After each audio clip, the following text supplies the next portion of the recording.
주께 피하는 모든 사람은 다 기뻐하며 주의 보호로 말미암아 영원히 기뻐 외치고 주의 이름을 사랑하는 자들은 주를 즐거워하리이다.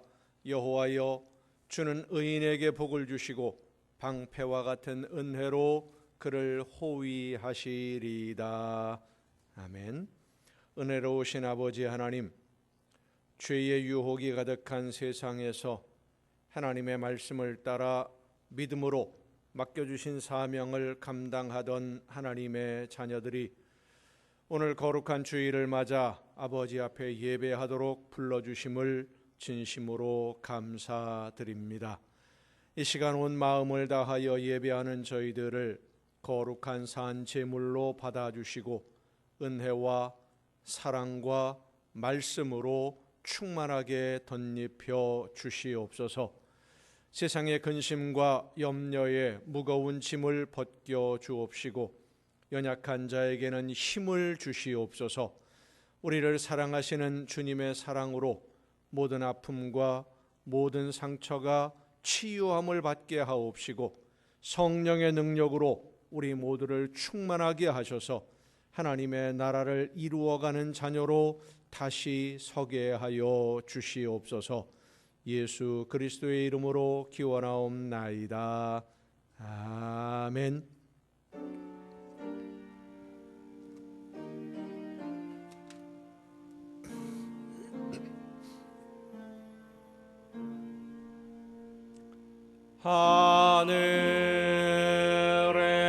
하늘에 계신 아버지, 이름 거룩하사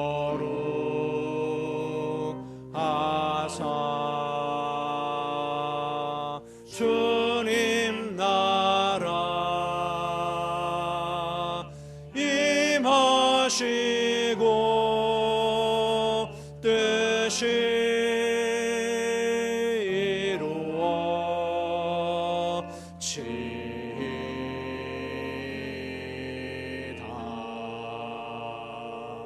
일용할 양식 주시고 우리들의 큰 죄 다 용서하옵시고 또 시험에 들게 마시고 악에서 구원하소서.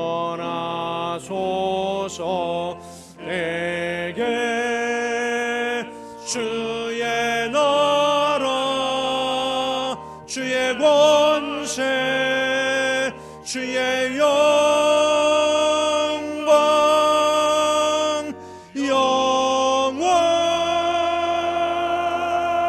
영원히 아멘.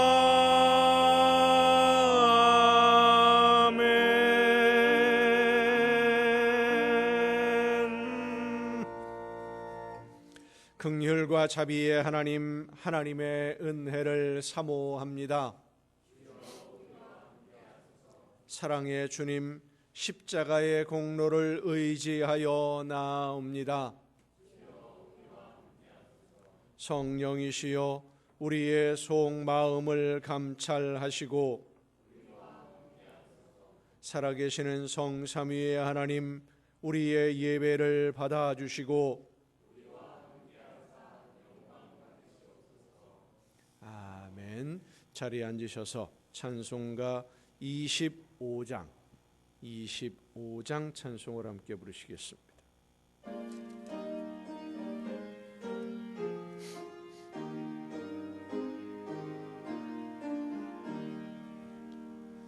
면류관 벗어서 주 앞에 드리세. 저 천사 기쁜 노래가 온 땅에 퍼지네. 내 혼악 깨어서 주 찬송하여라. 온 백성 죄를 들속하신 만왕의 왕일세. 멸류관 모서서 주 앞에 드리세. 그 손과 몸의 상처가 영광 중 빛나네. 하늘의 천사도 그 영광 보고서 고난의 신비 알고자 내름 모하도다. 멸류관 모서서 주 앞에 드리세. 온 세상 전쟁 그치고 참 평화 오겠네. 주 보좌 앞에서 온 백성 엎드려 그 한량 없는 영광을 늘 찬송합니다.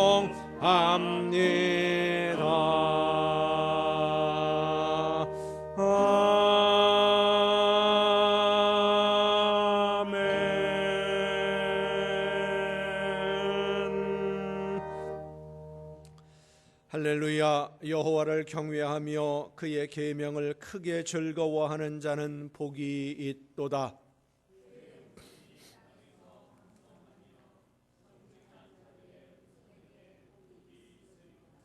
부와 재물이 그의 집에 있으며 그의 공의가 영구히 서 있으리로다.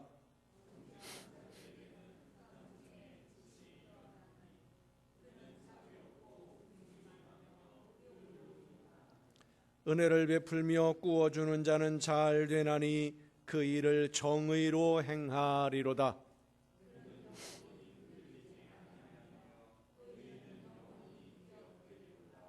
그는 흉한 소문을 두려워하지 아니하며 여호와를 의뢰하고 그의 마음을 굳게 정하였도다.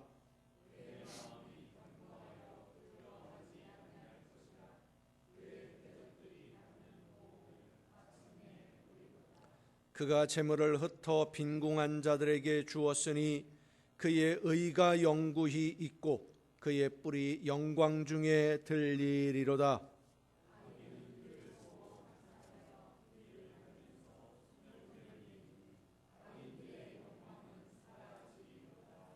아멘.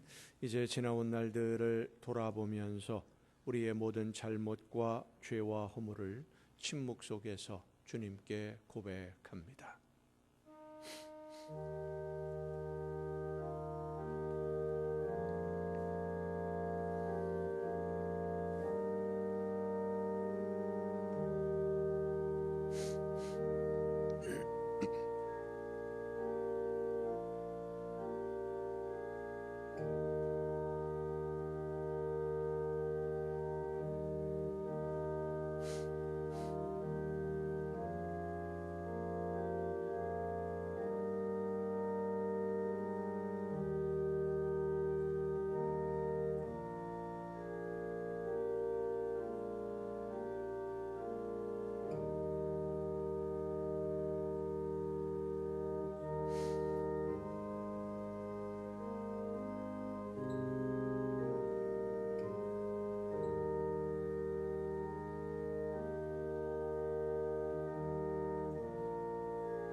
여호와의 말씀이니라. 그날 그때에는 이스라엘의 죄악을 찾을지라도 없겠고 유다의 죄를 찾을지라도 찾아내지 못하리니 이는 내가 남긴 자를 용서할 것임이라. 아멘. 이 말씀은 우리를 사랑하셔서 우리의 모든 죄를 용서하시는 하나님의 용서의 말씀입니다. 다 함께 사도신경으로 우리의 신앙을 고백합니다. 나는 전능하신 아버지의 하나님, 천지의 창조주를 믿습니다. 나는 그의 유일하신 아들 우리 주 예수 그리스도를 믿습니다. 그는 성령으로 잉태되어 동정녀 마리아에게서 나시고 본디오 빌라도에게 고난을 받아 십자가에 못 박혀 죽으시고 장사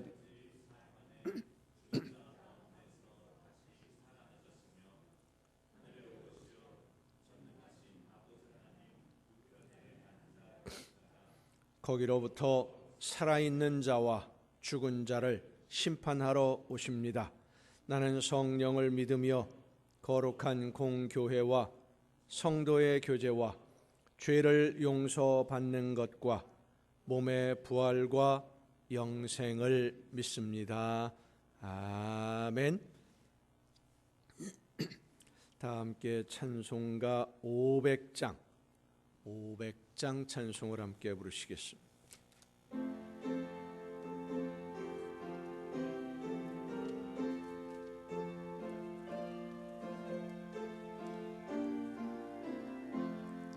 물 위에 생명줄 던지어라. 누가 저 영재를 구원하랴. 우리의 가까운 형제이니 이 생명줄 누가 던지려나. 생명줄 던져 생명줄 던져 물속에 빠져간다.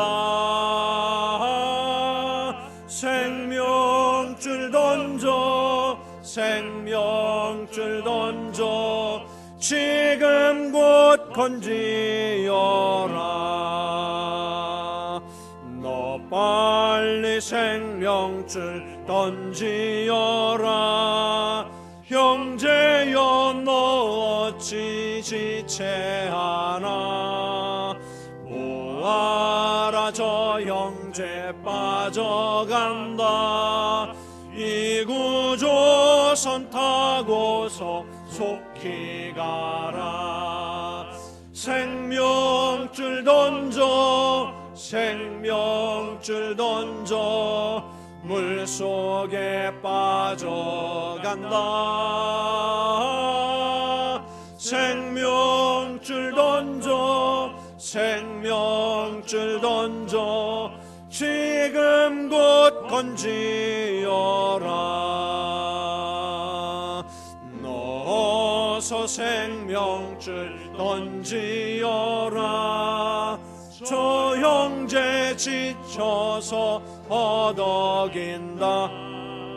시험과 근심에 거센 풍파 저 형제를 입술로 몰아간다. 생명줄 던져 생명줄 던져 물속에 빠져간다. 생명줄 던져 생명줄 던져 지금 곧 건지어라. 위험한 풍파가 곧 지나고 건너편 언덕에 이르리니. 형제여 너 어찌 지체하나. 곧 생명줄 던져서 구원하라. 생명줄 던져 생명줄 던져 물속에 빠져간다. 생명줄 던져 생명줄 던져 지금 곧 건지어라.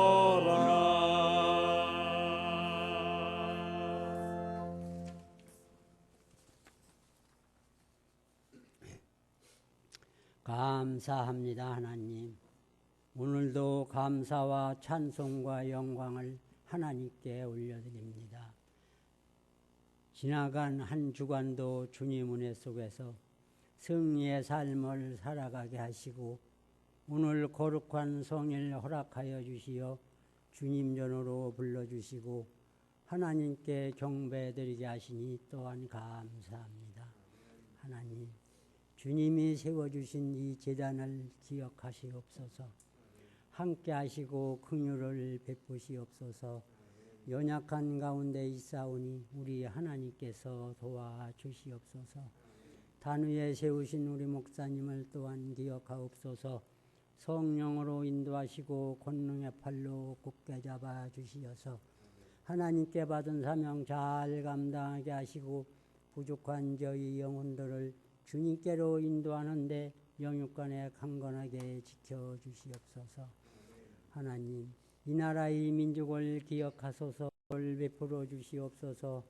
너무나 혼란스럽고 어려운 가운데 있습니다. 우리 하나님께서 성령으로 역사하시어 이 어려운 시련이 속히 지나가게 하옵소서. 저희 나라에 세우신 주님의 종들과 하나님을 신뢰하는 천만의 우리 성도들 주님 앞에 나와서 회개하고 나라와 민족과 의정자들을 위하여 기도하게 하옵소서. 이 모든 환난이 저희 믿음의 사람들이 믿음의 삶을 살지 못한 결과이오니 용서하여 주시고 더욱더 기도하게 하시옵소서. 오늘도 주님의 전을 위하여 수고한 손길들 있습니다. 기억하시고 건강 주시어서 주님 전에 기도하고 봉사하는데 피곤치 않게 하시고 이 시간 단위에 세우신 목사님을 통하여 말씀 듣는 우리 성도들 은혜 받게 하시고 받은 은혜 나누며 생활하는 우리 성도들이 다 되게 하소서. 예수님의 이름으로 기도합니다. 아멘.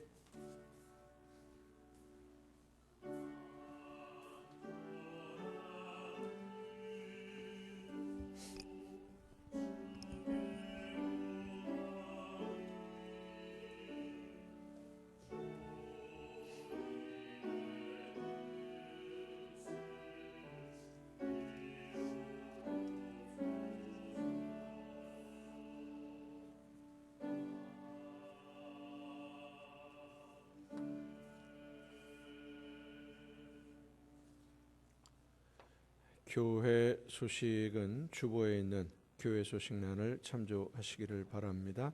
찬양 주시겠습니다.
이 시간 우리에게 주시는 하나님의 말씀 함께 듣습니다.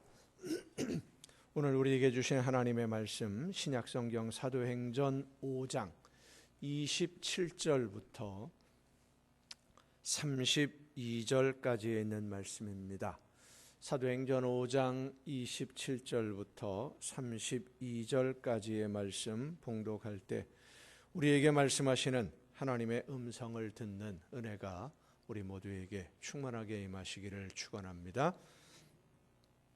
그들을 끌어다가 공회 앞에 세우니 대제사장이 물어 이르되 우리가 이 이름으로 사람을 가르치지 말라고 엄금하였으되 너희가 너희 가르침을 예루살렘에 가득하게 하니 이 사람의 피를 우리에게로 돌리고자 함이로다.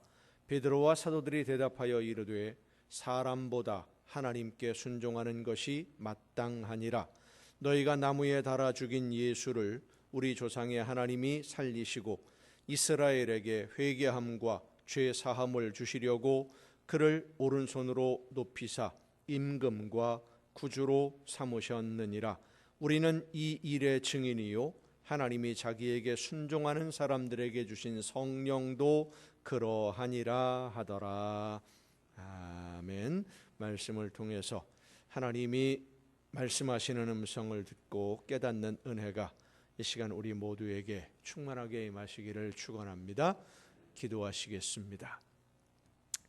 크신 은혜로 오늘도 연약한 저희들을 인도하시며 지혜로 함께 해주시는 아버지 하나님, 성령께서 이 시간 우리 모두에게 임하여 주셔서 말씀 듣기를 간절히 사모하는 우리의 심령에 하나님이 원하시는 뜻이 무엇인지를 깨달아 알게 하여 주옵시고 믿음으로 결단하며 실천함으로써 하나님이 기뻐하시는 열매를 맺는 삶으로 나아가는 우리 모두가 되게 하여 주시옵소서. 연약한 종을 세우셨사오니 능력과 권능으로 붙들어 주셔서 사람의 모든 연약함과 미련함과 부족함을 가리워 주옵시고 오직 하나님의 말씀만 전달하는 일꾼으로 하나님의 도구로 사용하여 주시옵소서. 모든 것을 주님께 의탁하옵고 예수님의 이름으로 기도하옵나이다. 아멘. 여호와 하나님은 여러분에게 복을 주시고 여러분을 지키시기를 원하며 여호와 하나님은 그 얼굴을 여러분에게 비추사 은혜 베푸시기를 원하며 여호와 하나님은 그 얼굴을 여러분에게로 향하여 드사 평강 주시기를 원하노라. 아멘. 하나님의 은혜와 평강이 또 그 놀라운 축복이 이제로부터 영원토록 여러분의 삶에 가정과 계획하는 모든 일들과 또 자녀들 위에 풍성하게 충만하게 임하시기를 축원합니다. 미국의 대통령들 중에는 임기를 마치고 퇴임한 후에도 여전히 존경받는 대통령이 있고 존경받지 못하고 잊혀져 가는 그런 대통령도 있습니다. 얼마 전에 세상을 떠난 카터 대통령도 존경과 사랑을 많이 받는 대통령으로 기억되고 있습니다. 이런 미국의 대통령들 중에 많은 사랑을 받는 한 사람으로 아이젠하워라고 하는 대통령이 있습니다. 우리도 많이 기억하고 있는 우리나라와 많은 연관을 가지고 있는 대통령이죠.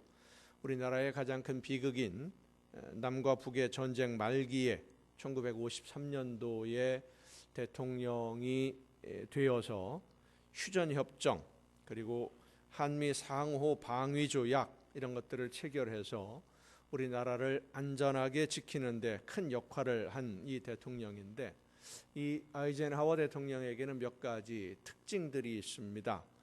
그 중에 하나가 미국의 여러 대통령 중에 유일하게 장성 출신, 그러니까 별을 달고 군인으로서 별을 달고 대통령이 된 유일한 사람이 이 아이젠하워입니다. 재선에서 그러니까 미국은 2번 대통령을 할 수 있죠. 재선에서 8년 동안 미국을 이끌었던 분인데 이분이 이 아이젠하워 대통령이 대통령으로 재직 중에 미국 남부에 있는 아칸소주에서 아주 심각한 분쟁이 일어난 적이 있습니다. 흑인과 백인 사이에 일어난 분쟁인데 그때만 하더라도 백인들이 다니는 학교 그리고 흑인들이 다니는 학교가 구별이 되어 있었어요. 그런데 아이젠하워 대통령이 어떤 명령을 내렸느냐 하면 흑인이나 백인이나 상관없이 무조건 다 똑같이 입학시켜라. 공립학교에는 이런 명령을 내리니까 백인들이 항의를 하기 시작했는데 특히 남부 지역에 있는 학교들이 더 심했었습니다. 얼마나 이 흑백 갈등이 심했는가 하면 백인 학생들이 교문을 가로막아서 흑인 학생들의 등교를 막는 일이 벌어지기도 했고 그런 충돌로 인해서 백인들이 흑인의 상점을 흑인이 운영하는 상점을 공격하고 약탈하기도 하고 흑인들은 백인들이 운영하는 상점을 약탈하기도 하는 아주 심각한 분쟁, 무력 충돌이 일어나기까지 합니다. 경찰들까지도 흑백으로 나누어져서 치안이 엉망이 되어버렸고 대낮에도 혼자서는 거리를 돌아다닐 수 없을 정도로 아주 심각한 위기 상황에 남부 지역이 빠졌는데 그중에 제일 위험한 지역이 아칸소라고 하는 지역이었습니다. 아칸소 주지사가 주 방위군 군대를 출동시켜서 학교를 포위하고는 흑인 학생들은 등교를 하지 못하도록 군인들이 막는 일까지도 벌어졌습니다. 대통령의 비서들과 장관들이 아이젠하워 대통령에게 이제는 어쩔 수가 없다. 연방정부 그러니까 미국 연방정부의 군대를 출동을 시켜서 이 아칸소 지역을 봉쇄를 하고 치안을 확립해야 되겠다. 전 경찰력 그리고 방위 연방군을 다 동원해서라도 사태를 빨리 수습해야 될 것 같습니다. 라고 건의를 하니까 장관들에게 이 아이젠하워 대통령이 한 말이 좋은 생각이 나한테 있으니까 너무 걱정하지 말아라. 그리고는 직접 아칸소주를 방문을 했습니다. 아이젠하워 대통령이 아칸소주를 방문해서 인종차별이 제일 심한 도시에 있는 학교 중에 백인들이 흑인의 등교를 막고 있는 그 학교를 직접 찾아간 거예요. 아침에 찾아가서 학교는 들어가고 싶은데 백인들이 위협해서 학교에 가지 못하고 있는 한 흑인 학생을 발견하고는 그 학생의 손을 잡고 학교로 걸어가기 시작했습니다. 대통령이 손을 잡고 걸어가는 흑인 학생을 가로막을 수 있는 사람이 없겠지요. 근데 우리 생각으로는 그렇지만 그 당시 그 미국의 분위기로서는 총기를 휴대하고 있는 나라니까 언제든지 이 백인들이 저격할 수도 있는 그런 상황이었고 실제로 그렇게 하겠다. 만약에 흑인들이 학교에 들어오면 총으로 쏴서 죽이겠다. 뭐 이런 위협들이 공공연하게 퍼져 있는 그 상태인데 대통령이 흑인 학생 한 사람의 손을 잡고 학교를 향해서 걸어가기 시작하니까 그 모습을 바라보고 있던 다른 흑인 학생들이 그 뒤를 따라서 걸어가기 시작했습니다. 이 일이 언론에 보도가 되면서 백인들과 흑인들이 극적으로 합의를 하고 또 화해를 하고 학교가 정상화된 것은 물론이고 흑백 갈등이 진정되는 계기가 되었습니다. 분노한 군중들 앞에 아무도 없이 경호원도 없이 대통령이 맨몸으로 나선다고 하는 것 두려운 일입니다. 하지만 두려움을 견디면서도 내가 해야 할 일이니까 나에게 맡겨진 일이니까 내가 맡은 일을 두렵지만 감당하는 것 그것이 용기입니다. 독일의 유명한 작가이면서 철학자인 요한 볼프강 폰 괴테 파우스트라고 하는 글을 지은 유명한 사람이지요. 이 괴테는 용기는 두려움이 없는 것이 아니라 두렵지만 두려움을 견디며 해야 할 일을 계속하는 것. 두렵지만 내가 해야 할 일을 하는 것이 용기라고 했습니다. 용기는 겁이 없는 것이 아닙니다. 무엇이 두려운 것인지 몰라서 겁이 없는 것은 무모한 것이고 어리석은 것이지 무식한 것이지 용기가 아닙니다. 우리 주위의 사람들을 보면 평소에는 얌전하고 아주 착한 사람이 술에 취하면 평소에 하지 못하던 말 막 함부로 하고요.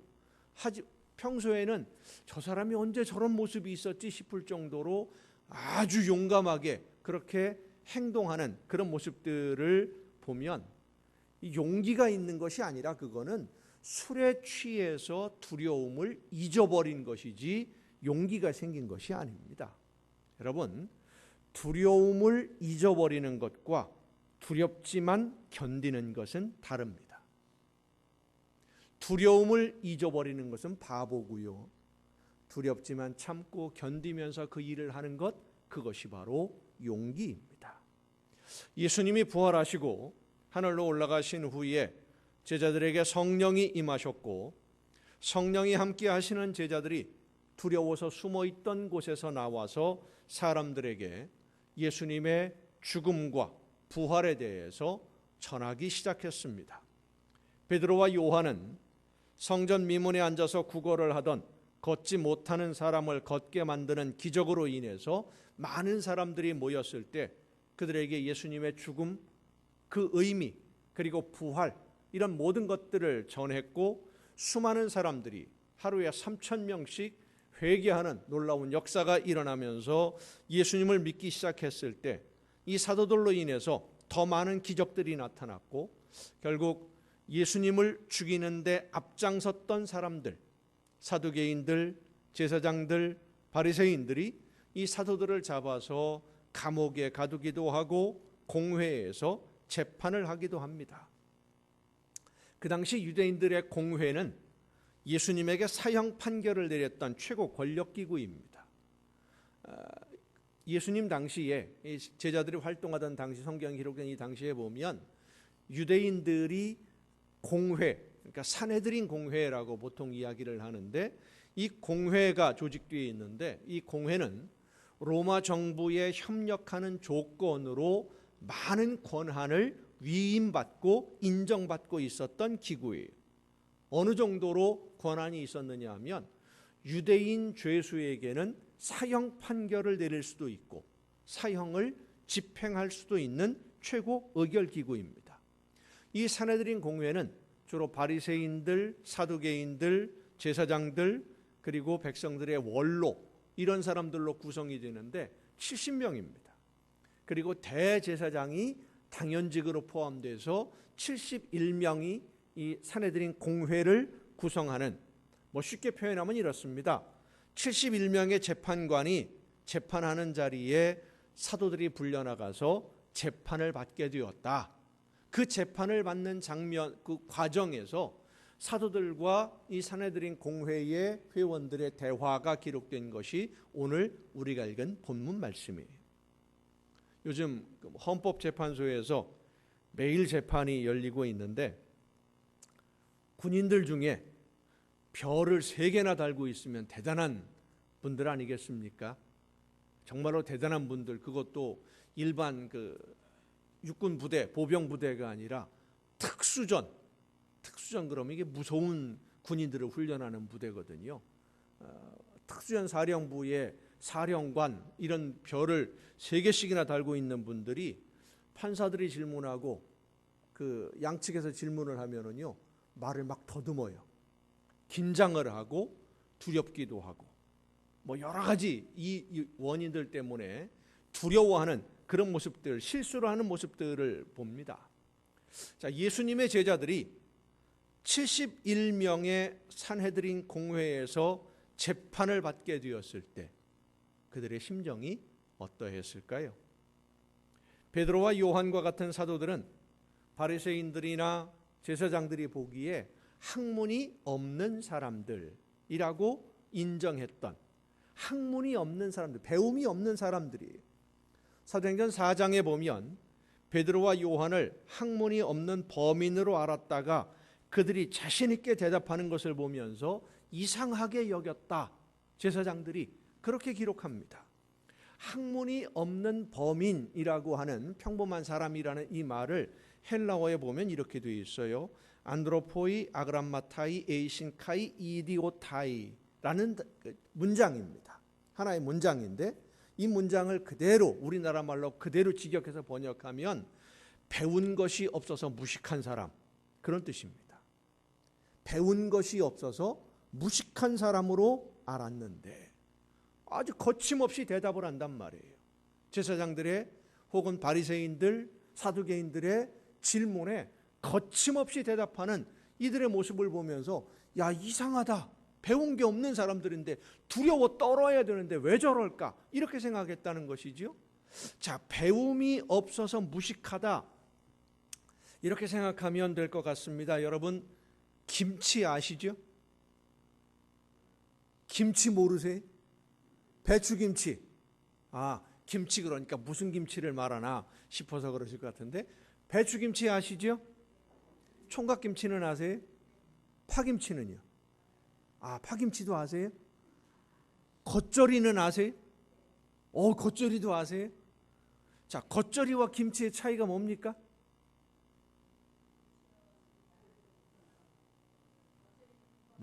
알기는 아는데 이 말로 설명하려고 하면 이게 좀 복잡해져요. 그렇죠?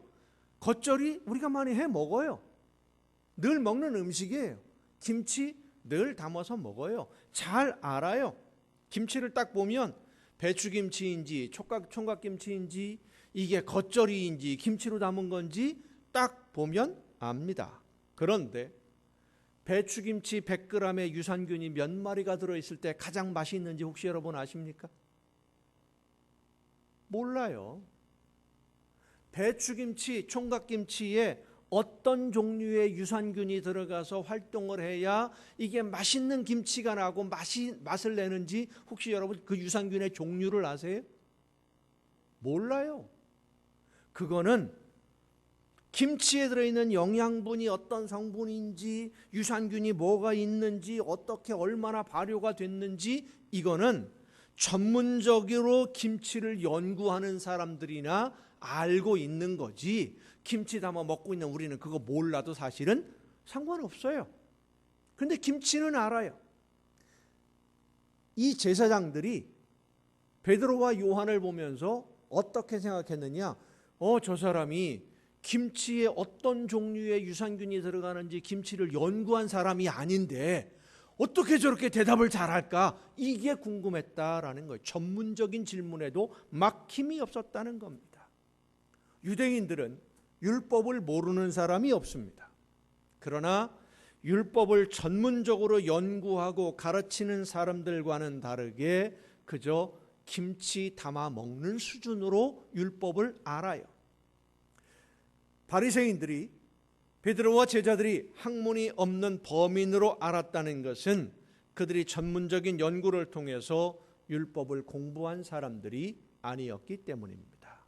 그런데 71명의 율법 전문가들, 그냥 전문가 정도가 아니라 그 전문가들 중에서 고르고 골라서 뽑은 최고의 전문가들이 너네들이 율법을 어겼다라고 재판을 하는 그 자리에서 베드로와 제자들이 두려움 없이 말하고 있는 겁니다. 거침없이 말하고 있어요. 두려움이 없었겠습니까? 아닙니다.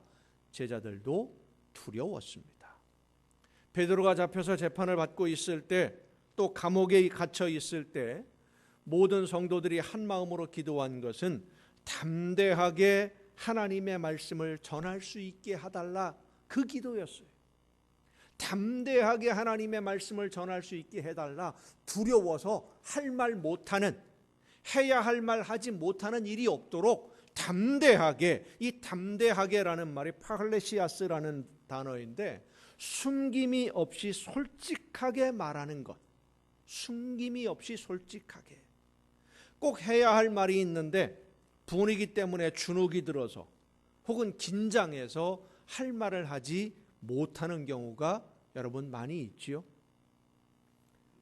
의견이 충돌이 돼 갖고 다툼이 일어나면은요, 그 자리에서는 생각이 안 나고 집에 돌아가 보면 내가 그때 그 얘기를 했어야 되는데 내가 이 말을 꼭 해서 생각할수록 억울해. 그 말을 못한 게. 그렇지요? 그런 거 있지요? 없는 척하지 마세요. 다 있으면서. 저도 많아요. 그럴 때. 내가 그때 이 말을 해서 결정타를 한 방 딱 날렸으면 싸움이 딱 끝나는 거, 내가 이기는 건데, 그런 생각이 들 때 많이 있어요. 근데 왜 그때는 생각이 안 났을까요? 긴장해서 할 말을 생각이 안 나는 거예요. 그게 바로 담대하게, 파클레시아스라는 그 말입니다.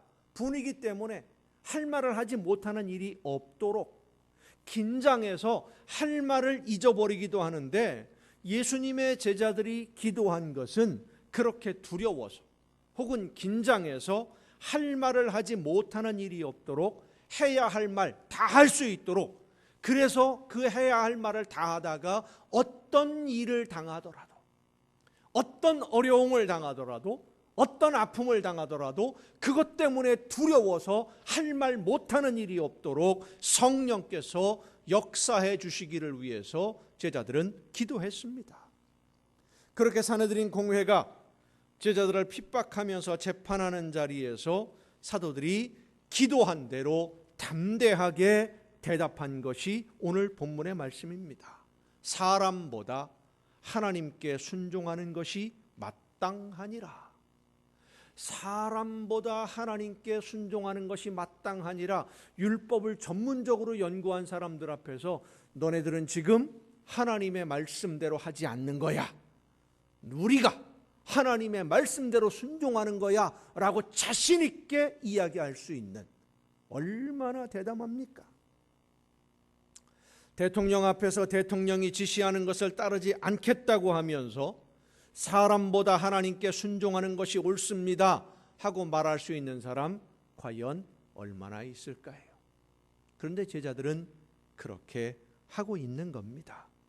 예수님의 제자들이 이렇게 두려워하지 않고 말할 수 있었던 것을 성령이 역사하셔서 두려움이 사라졌기 때문이라고 생각해서는 안 됩니다. 성령이 임하셔서 성령이 역사하셔도 두려운 건 두려운 겁니다. 겁이 나는 건 겁이 나는 겁니다. 제자들도 두려웠습니다. 예수님에게 사형 판결을 내린 공회입니다. 이미 그 전에도 여러 번 제자들을 잡아들여서 감옥에 가두기도 하고 채찍으로 때리기도 하고 절대로 예수님에 대해서 전하지 말라고 협박도 받았습니다. 더 이상 예수님에 대해서 이야기하다가는 예수님처럼 사형 판결을 받을 수도 있고, 사형 판결을 받으면 신성 모독이라는 죄로 사형 판결을 받으면 그 자리에서 즉결 처형을 당할 수도 있어요. 실제로 얼마 지나지 않아서 예루살렘에서 스데반 집사님이 즉결 처형 판결을 받고 돌에 맞아 죽는 일이 발생을 하기도 합니다. 두렵지 않을 수가 없지요. 더욱이 베드로는 이미 예수님의 재판받는 자리에 갔다가 두려움 속에서 자기도 모르는 사이에 예수님을 모른다고 3번이나 부인했던 경험이 있는 사람입니다. 그럼에도 제자들은 담대하게 말합니다. 하나님 앞에서 너희의 말을 듣는 것이 하나님의 말씀을 듣는 것보다 옳은가 판단하라. 우리는 보고 들은 것을 말하지 아니할 수 없노라. 성도 여러분, 진짜 용기는 두려움을 잊어버리는 것이 아니라 두렵지만, 겁이 나지만 내가 해야 할 일이니까, 하나님이 나에게 맡기신 사명이니까 두려움을 무릅쓰고 순종하는 것, 그것이 진짜 용기입니다. 두렵고 겁이 나기도 하지만, 도저히 할 수 없을 것 같지만 하나님의 말씀이니까 순종하는 것, 그것이 바로 용기입니다. 믿음의 용기. 미국 사우스캐롤라이나주에 있는 클림슨 대학의 심리학 교수인 신시아 퓨리 박사가 연구한 논문을 보면 이 용기에는 5가지 덕목이 있다 그랬습니다. 5가지. 언젠가는 지금보다 더 나은 세상이 올 거라는 희망, 그 희망이 용기를 낼 수 있게 해주고, 함께하는 이웃들을 서로 신경 쓰고 보살피는 친절한 마음, 다른 사람이 어려움을 당하는 모습을 보면서 그 친절함 때문에 용기를 낼 수 있다는 거지요. 두렵지만 멈추지 않고 나아가는 끈기, 다른 사람들에게 멋져 보이기 위해서가 아니라 순수하게 자신의 신념을 따라 행동하는 진실성, 그리고 마지막으로 위협과 협박에 괴로워하고 두려워하지만 굴복하지 않고 포기하지 않는 투지, 이 5가지 덕목들이 어우러져서 용기 있는 행동이 나타나게 된다라고 논문에서 분석하고 있습니다. 요즘 우리는 용기 있는 사람들보다는 비겁한 사람들을 더 많이 보고 있습니다. 용기를 내어서 내가 해야 할 일을 하는 사람을 발견하면 그 사람을 존경할 수밖에 없는 것은 그런 사람들이 드물기 때문입니다. 성도 여러분, 믿음으로 산다는 것, 믿음대로 실천한다고 하는 것, 하나님의 말씀을 듣고 말씀하시는 대로 살아간다는 것은 사실 두려운 일입니다. 내가 하나님의 말씀에 순종하다가 만나게 될 일들을 생각해 보면 걱정이 안 될 수가 없어요. 염려도 됩니다.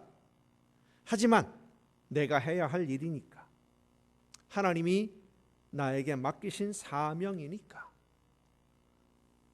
여러분, 성도님들에게 몇 번 말씀드렸습니다마는 목회를 하면서 제가 목사로서 제일 두려운 일이 뭐냐면 이 강단에 서는 게 제일 두려워요.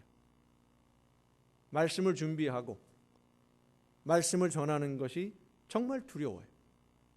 하나님 앞에 갔을 때 나는 너한테 그런 말씀 전하라고 하지 않았는데 너 왜 네 생각대로 함부로 말했냐, 그런 책망을 들을까 봐 저는 그게 제일 두렵습니다. 그래서 강단에 설 때마다 두려움 속에서 서요. 솔직한 심정으로 말씀드린다면 가능하면 안 섰으면 좋겠어요.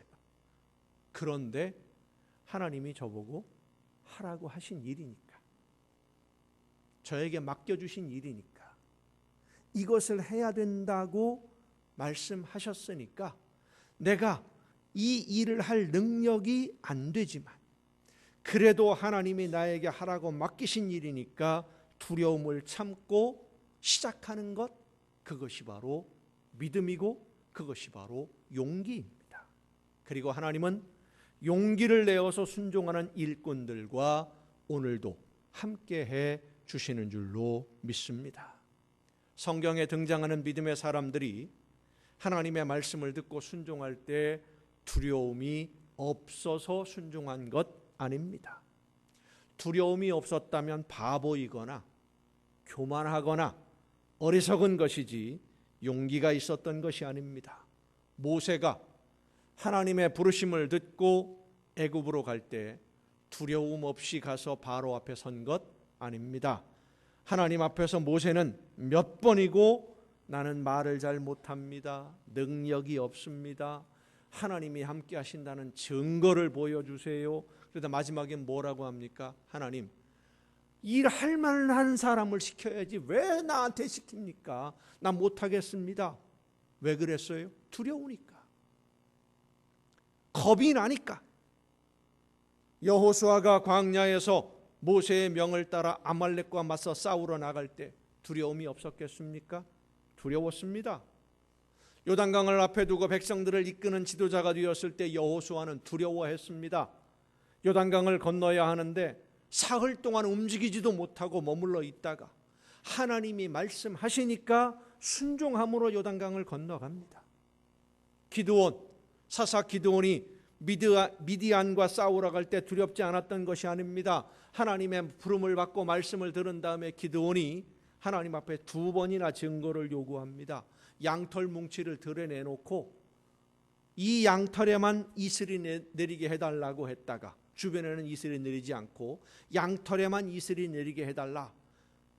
하나님이 그렇게 증거를 보여주시니까 한 번만 더 합시다. 하나님, 이번에는 주변에는 이슬이 내리고 양털에는 이슬이 하나도 내리지 않게 해주옵소서. 그걸 내가 증거로 봐야 되겠습니다. 2번이나 증거를 요구한 것은 두려웠기 때문입니다. 하지만 모세나 여호수아나 기드온이나 모두 하나님이 말씀하시니까, 하나님이 나에게 맡기시는 일이니까 두렵지만 두려움을 참고 순종했습니다. 성도 여러분, 순종하는 것이 두렵지 않은 것이 아닙니다. 순종할 때 두렵습니다. 염려도 되고 걱정도 됩니다. 그러나 두렵고 걱정도 되고 자신도 없지만 하라고 하시니까 순종하는 것이 용기입니다. 우리가 용기를 말할 때 용기를 내라 라고 하지 않습니까? 용기를 내라. 두렵지만 용기를 내라. 할 수 없을 것 같고 힘들 것 같고 못할 것 같지만 용기를 내라. 그렇습니다. 용기는 속에 있는 것을 끄집어내는 겁니다. 믿음으로 만들어내는 것, 끄집어내는 것. 이 용기는 믿음으로만 낼 수 있기 때문에 믿음이 있어야 진짜 용기를 낼 수 있습니다. 믿음으로 내는 용기가 아닌 일반적인 용기는 만용이고 어리석은 행동일 뿐입니다. 하지만 하나님의 말씀을 듣고 성령이 인도하시는 대로 순종하는 용기는 우리가 상상할 수 없는 기적을 일으킵니다. 여러분, 하나님이 맡기신 것을 내가 감당하는 것도 용기요, 내 욕심으로 하려고 하다가 하나님이 원하시지 않는 것을 포기하는 것도 용기입니다. 하는 것도 용기요, 중단하는 것도 용기요, 포기하는 것도 용기요, 목숨을 거는 것도 용기. 하나님이 원하시는 대로만 순종하는 것. 순종할 때 놀라운 기적이 나타납니다. 요단강이 갈라지는 기적도 용기 있는 순종의 결과이고, 여리고성이 무너진 것도 두렵지만 하나님의 말씀을 따라 순종한 결과로 하나님이 주신 기적의 선물입니다. 미디안의 군대 12만 명이 기드온과 함께한 300명 앞에서 몰살당한 것은 기드온이 믿음으로 용기를 내서 순종한 결과입니다. 믿으면 용기를 낼 수 있습니다. 믿음이 없는 용기는 만용이고 과욕이며 운을 기대하지만 하나님의 말씀을 듣고 믿음으로 순종하는 용기는 능력이요, 힘입니다. 오늘 믿는 성도들이 이 믿음의 능력과 힘을 가지고 있으면서도 사용하지 못하고 있는 것은 두려움 때문에 순종하지 않으니까. 두려워서 순종하지 않기 때문에 힘이 있는데 사용하지 못하고 있는 거예요. 하면 되는데, 순종하면 하나님의 역사가 나타나시고 능력이 나타나는데 용기를 내지 못하니까 순종하지 못하고 있는 것입니다. 사랑하는 성도 여러분, 하나님의 말씀 중에 어느 하나도 중요한 것이 없지만, 중요하지 않은 것이 없지만, 모든 성도들이 제일 중요하게 제일 먼저 순종해야 할 하나님의 말씀은 예수 그리스도의 복음을 전하라는 명령입니다. 복음을 전하기가 점점 어려워지는 시대라는 것을 누구나 다 압니다. 아마도 예수님 이후로 복음을 전하기가 가장 어려운 시대가 오늘일 것입니다. 그리고 앞으로 점점 더 어려워질 것입니다.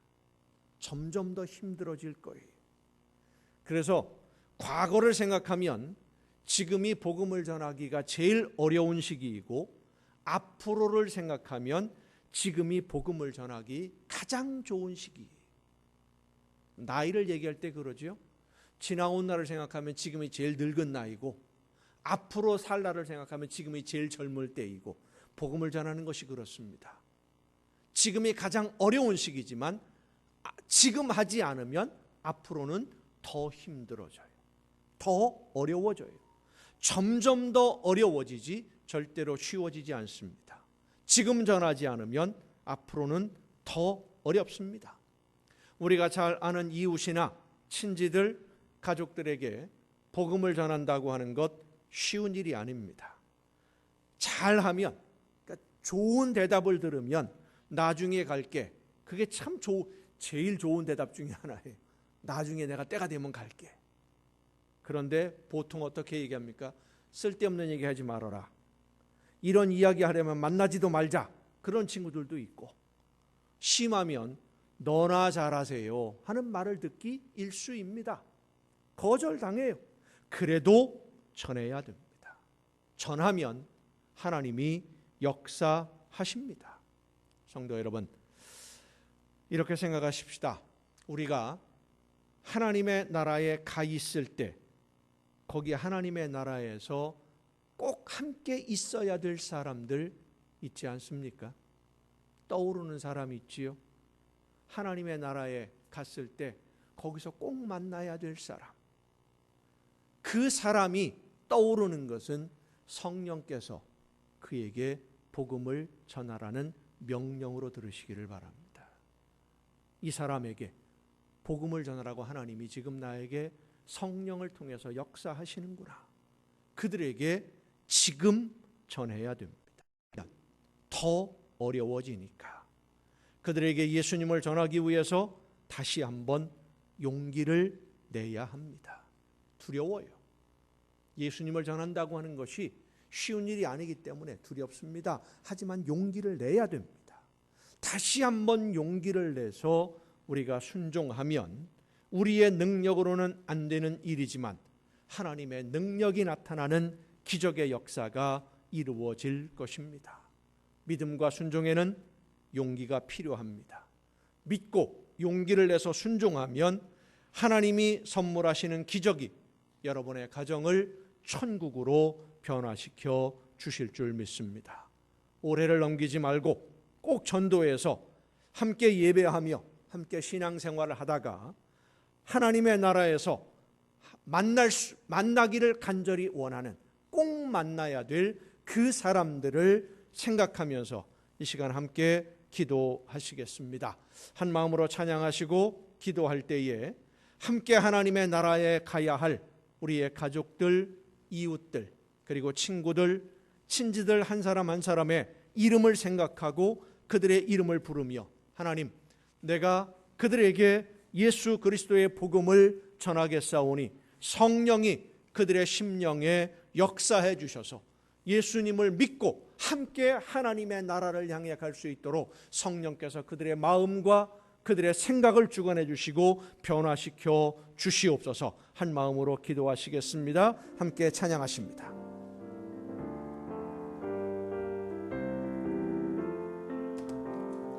참 피 흘리신 예수의 사랑 안에서 주님의 십자가 따라 생명을 바치겠느냐. 복음의 불길 오른다. 다 같이 일어나거라. 영광의 주님의 나라 다 같이 참여하리라. 성령의 불 성령불이야. 성령의 불길 성령불이야. 온 천하 세계 만방에 퍼치자 성령의 불길. 성령의 불 성령불이야. 성령의 불길 성령불이야. 온 천하 세계 만방에 퍼치자 성령의 불길. 참 들려오는 구원의 큰 종소리에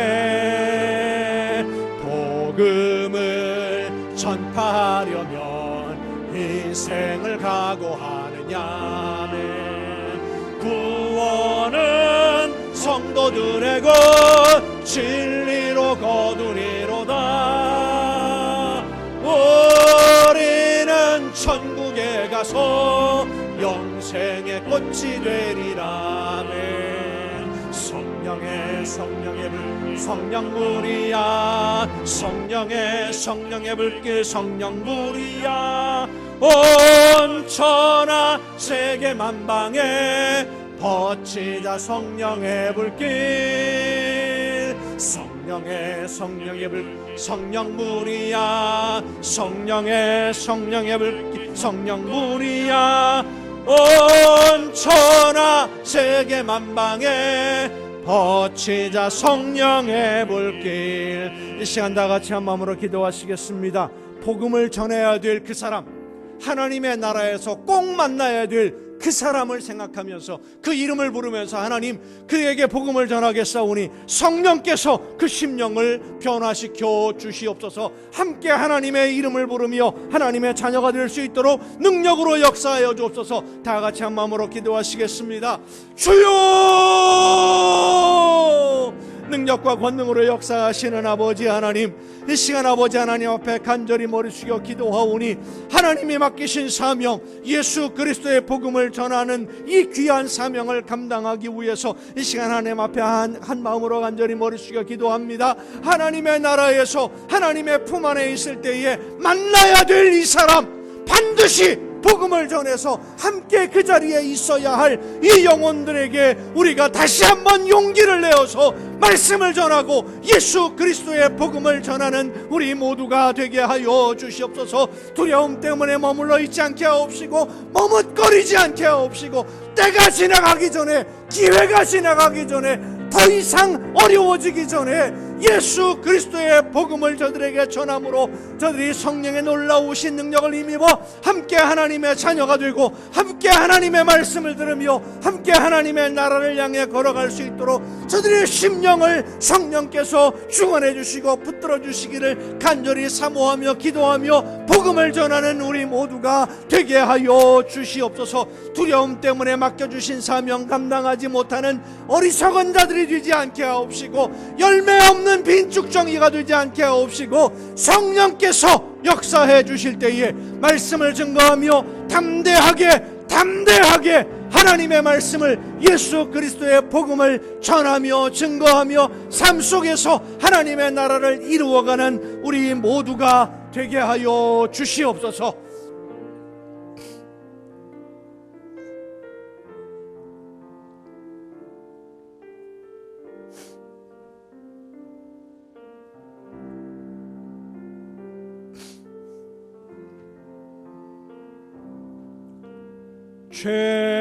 죄악된 세상을 방황하다가 천국과 지옥도 나는 몰랐네. 고집대로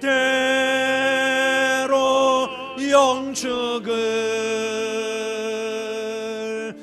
험한 세상이 왜 그리 더러운지 이제야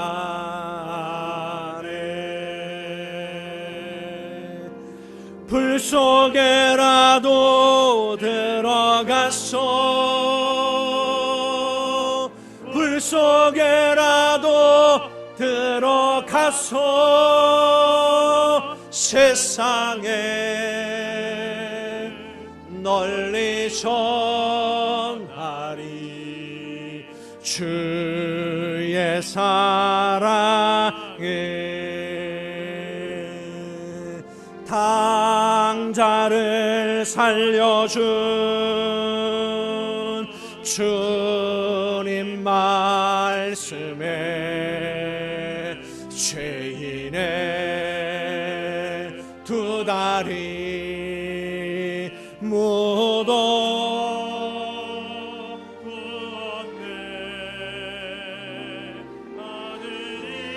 아들이여 일어나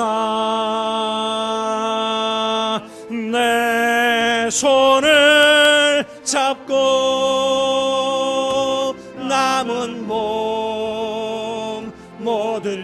영혼 바치라 하네. 아멘. 불 속에라도 들어가소, 불 속에라도 들어가소, 세상에 널리 전하리 주의 사랑을. 골고다 언덕길 오르신 예수 추수할 일꾼들 찾아 부르네. 거친 바다 험한 산 비가 맺혀도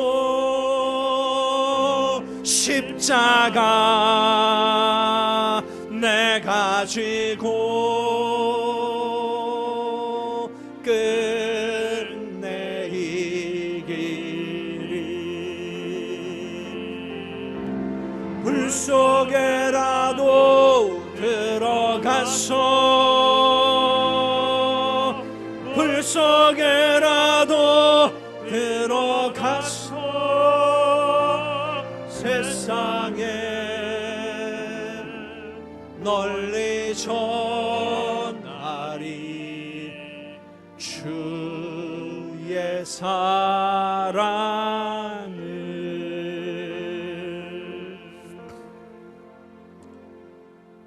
연약한 저희들에게 구원의 길을 열어주시고 하나님의 자녀로 삼아주셔서 영원한 하나님의 나라를 바라보며 오늘을 살 수 있도록 은혜를 베풀어 주신 아버지 하나님,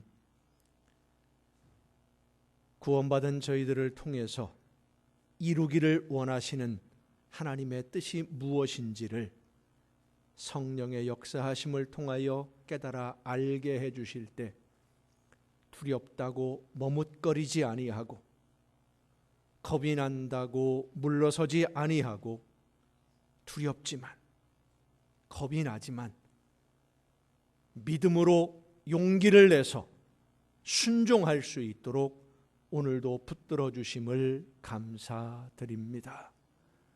용기를 내어 순종함으로 하나님이 역사하시는 놀라운 기적의 역사를 날마다 맛보며 세상 모든 사람들에게 하나님이 살아 역사하시는 증거를 전하고 예수 그리스도의 복음을 전하는 우리 모두가 되게 하여 주시옵소서. 오늘도 저희들의 걸음을 이끌어 주심에 감사드리며 이 시간 아버지 앞에 귀한 예물을 드립니다. 드리는 모든 손길들을 주님 기억하시고 많은 것으로 저들에게 채워주시되 넘치도록 부어주시옵소서. 하나님의 것을 구별하여 드리는 귀한 손길들 위에 하나님의 크신 은혜와 놀라운 선물을 더하여 주시되 하나님 나라의 보고를 열으시고 저들에게 쌓을 곳이 없도록 좋은 것으로만 풍성하게 부어주시옵소서. 감사의 예물을 드리는 사랑하는 손길들을 기억하시사 더 많은 감사가 넘치는 천국이 저들의 가정에 이루어지게 하여 주시옵소서. 소원을 담아 드려지는 귀한 예물들, 주의 성전을 위하여 드려지는 귀한 예물들을 주님 기억하시사 저들이 이 땅을 살아가는 동안 모든 좋은 것에 부족함이 없는 풍성한 복을 누리게 하여 주시옵소서. 이 모든 물질들이 하나님이 기뻐하시는 뜻대로만 아름답게 쓰여지기를 간절히 바라옵고 이제는 우리를 구원하시는 예수 그리스도의 은혜와 하나님의 크신 사랑하심과 성령님의 감동하심과 교통하심이 이 자리에 함께한 우리 주님이 사랑하시는 모든 이들 위에 이제로부터 영원토록 함께 하시기를 간절히 축원하옵나이다. 아멘.